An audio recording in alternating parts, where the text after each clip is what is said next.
નમસ્કાર દર્શક મિત્રો, આપ જોઈ રહ્યા છો TV9 ઇન્ડિયા। હવે જોઈએ અગત્યના સમાચાર। જિલ્લા કાનૂની સેવા સત્તામંડળ દ્વારા રાષ્ટ્રીય કાનૂની સેવા સત્તામંડળના નેજા હેઠળ ગુજરાત રાજ્ય કાનૂની સેવા સત્તામંડળના માર્ગદર્શન તેમજ સુરતના મહેરબાન મુખ્ય જિલ્લા ન્યાયાધીશ અને જિલ્લા કાનૂની સેવા સત્તામંડળના અધ્યક્ષતામાં વર્ષ 2024ની તૃતીય રાષ્ટ્રીય લોક અદાલતનું આજરોજ આયોજન કરવામાં આવ્યું હતું। આ રાષ્ટ્રીય લોક અદાલતમાં સુરત શહેર તથા તાલુકા કોર્ટોમાં ફોજદારી સમાધાન લાયક ગુનાના કેસો, નેગોશિયેબલ ઇન્સ્ટ્રુમેન્ટ એક્ટની કલમ 138ના કેસો, નાણાંની વસૂલાતના કેસો, મજૂર તકરારના કેસો, electricity and water bills non compoundable કેસોને બાદ કરતા લગ્ન વિષયક તકરારના છૂટાછેડા સિવાયના કેસો, જમીન સંપાદન રેફરન્સના કેસો, નોકરી વિષયક પગાર ભથ્થા અને નિવૃત્તિના લાભોને લગતા કેસો, મહેસૂલ કેસો, અન્ય દીવાની કેસો, ભાડા તકરાર, સુખાધિકાર, મનાઈ હુકમના વિશિષ્ટ પાલનના દાવા વગેરે કેસોનો નિકાલ કરવામાં આવ્યો।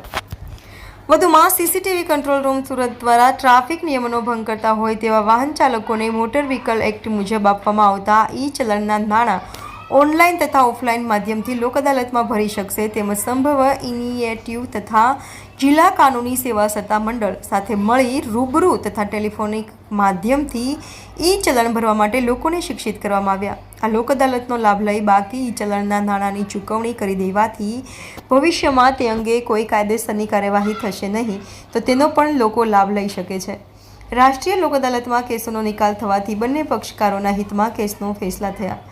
જિલ્લા કાનૂની સેવા સત્તામંડળ સુરત તથા જે તે તાલુકી કાનૂના સેવા સમિતિનો સંપર્ક કરી પોતાના કેસો આગામી દિવસોમાં રાષ્ટ્રીય લોક અદાલતમાં મૂકી શકશે તેવી નામદાર સચિવ શ્રી જિલ્લા કાનૂની સેવા સત્તામંડળ સુરતની યાદીમાં જણાવવામાં આવ્યું હતું।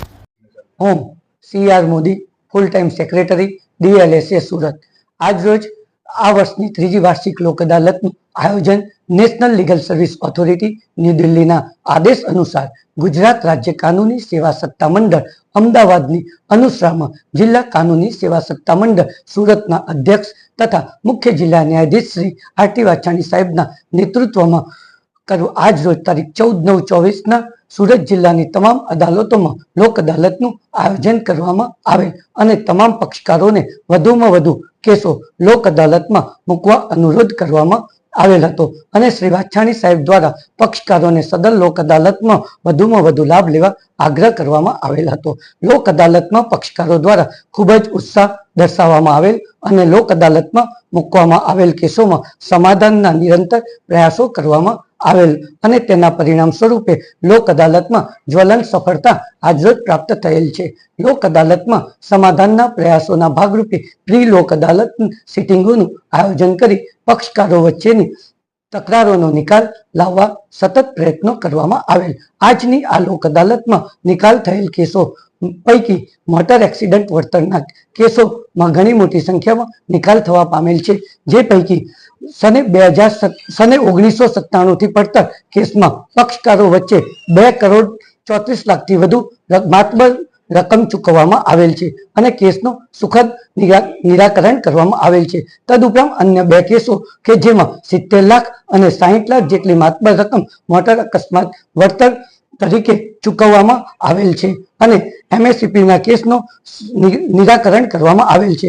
વધુમાં આજરોજ લોક અદાલતમાં મૂકવામાં આવેલ કેસો પૈકી સિવિલ કેસોમાં પણ ઘણા એવા કેસો પૂરા કરવામાં આવેલ છે, જે પૈકી 4 કરોડથી ઉપરાંત રકમના કોમર્શિયલ કેસનો આજરોજની લોક અદાલતમાં નિકાલ કરવામાં આવેલ છે।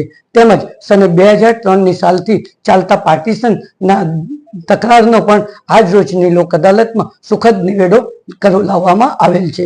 વધુમાં આજની લોક અદાલતમાં જમીન સંપાદન અંગેના કેસોમાં 12.5 કરોડથી વધુ રકમનું માતબર વળતર ચૂકવવામાં આવેલ છે। વધુમાં આજરોજની લોક અદાલત અને સ્પેશિયલ સિટિંગમાં ફોજદારી કેસોનો નિકાલ કરવામાં આવેલ છે અને તેમાં કુલ 35,000થી વધુ કેસોનો નિકાલ કરવામાં આવેલ છે। તેમજ આજરોજ યોજાયેલ લોક અદાલતમાં પ્રી લિટિગેશન રાખવામાં આવેલ અને તેમાં 2000થી વધુ કેસોનો પ્રી લિટિગેશન થકી નિકાલ કરવામાં આવેલ છે। તેમજ આજરોજ ટ્રાફિક ભંગના કેસો એમાં જેવા કે ઈ ચલણના કેસોમાં પણ 71,000થી વધુ કેસોનો નિકાલ કરવામાં આવેલ છે। આમ આજ રોજ યોજાયેલ લોક અદાલતમાં પક્ષકારોનો અભૂતપૂર્વ પ્રતિસાદ સાંપડેલ છે અને લોક અદાલતને પક્ષકારો દ્વારા જ્વલંત સફળતા પ્રાપ્ત થયેલ છે અને પક્ષકારોને ભવિષ્યમાં લોક અદાલતનો વધુમાં વધુ લાભ લેવા અને દાવાદોવીથી મુક્ત થવા અત્રેથી અનુરોધ કરવામાં આવેલ છે. જય હિન્દ.